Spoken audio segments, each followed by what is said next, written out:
సీతారామచంద్ర స్వామి వారికి 40 లక్షల రూపాయల విలువైన రత్నాలతో పొదిగిన కవచాలను కానుకగా సమర్పించారు హైదరాబాదుకు చెందిన పిన్నమనేని బాలమురళీకృష్ణ శాంతి దంపతులు. ఇక ఈ కానుకను వారు అందించారు. రాగిపై బంగారు పూత పూసి రత్నాలు పొదిగిన కవచాలను తమిళనాడులో ప్రత్యేకంగా తయారు చేయించారు. ఈ కవచాలకు ఆలయ అర్చకులు ప్రత్యేకంగా పూజలు నిర్వహించారు. ఆదివారం ప్రధాన ఆలయంలోని లక్ష్మణ సమేత సీతారాముల మూల మూర్తులకు ఈ కవచాలు అలంకరించనున్నారు. శ్రీరామాయ నమః, శ్రీమతే రామానుజాయ నమః. భద్రాచల శ్రీ సీతారామచంద్ర స్వామి వారికి ఈనాడు హైదరాబాద్ వాస్తవ్యులు శ్రీమాన్ పిన్నమనేని బాలమురళీకృష్ణ గారు శాంతి దంపతులు స్వామివారికి రత్నాంగి సేవను సమర్పించడం జరిగింది.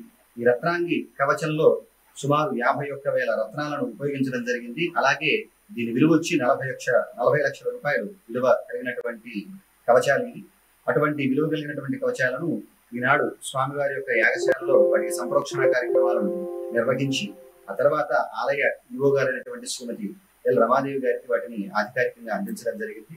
రేపటి రోజున స్వామివారి అభిషేకం అయిన తర్వాత మూలవర్లకు ఈ కవచాలను ధరింపజేస్తారు.